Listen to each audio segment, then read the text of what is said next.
Idli kurma 4 spoon எண்ணெய் ஊற்றி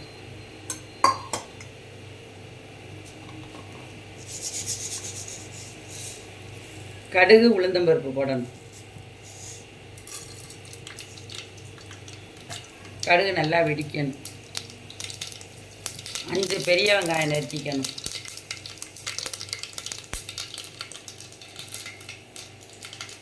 அஞ்சு பெரிய வெங்காயம், 5 தக்காளி. கடுகு வெடித்தோடனே வெங்காயத்தை நல்லா போடணும்.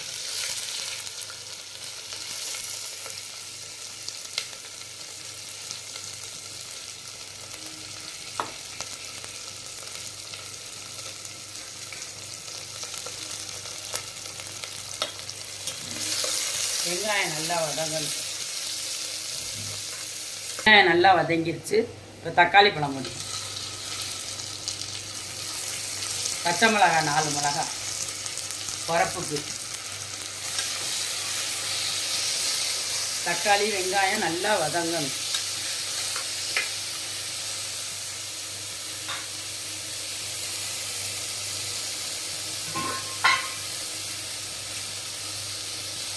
இதிலே உப்பும் போட்டுக்கணும்.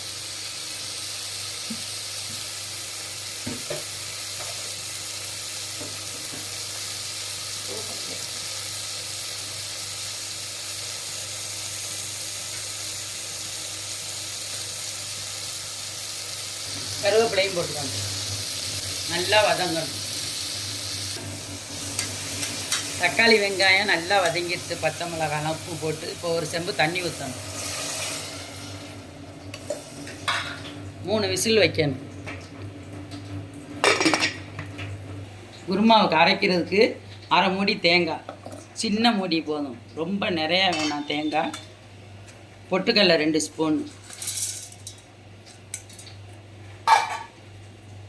சோம்பு 1 ஸ்பூன், அவ்வளோதான், வேறு எதுவும் கிடையாது. தண்ணி ஊற்றி நைஸாக அரைச்சிக்கணும்.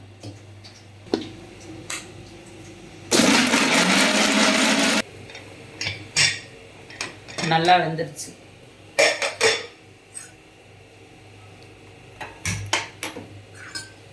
நல்லா அது மாதிரி கொலைய வேகணும். தக்காளி வெங்காயம்லாம் நல்லா கொலைய வேகணும்.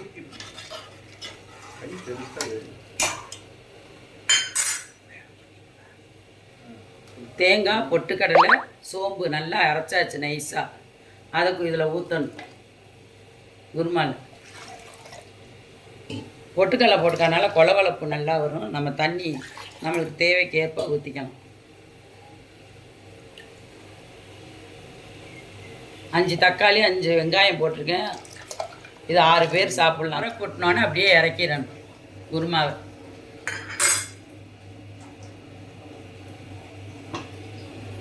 இட்லிக்கும் ஊற்றிக்கலாம், இடியாப்பத்துக்கும் ஊற்றிக்கலாம். இது மாதிரி இருக்கும் கொலகொலப்பு. கருவேப்பிலை கண்டிப்பாக போடணும், அப்போ தான் வாசமாக இருக்கும் குருமா. குருமா இந்த இட்லி குருமா ரெடி ஆகிடுச்சு. லைக் பண்ணுங்கள், ஷேர் பண்ணுங்கள், சப்ஸ்கிரைப் பண்ணுங்கள்.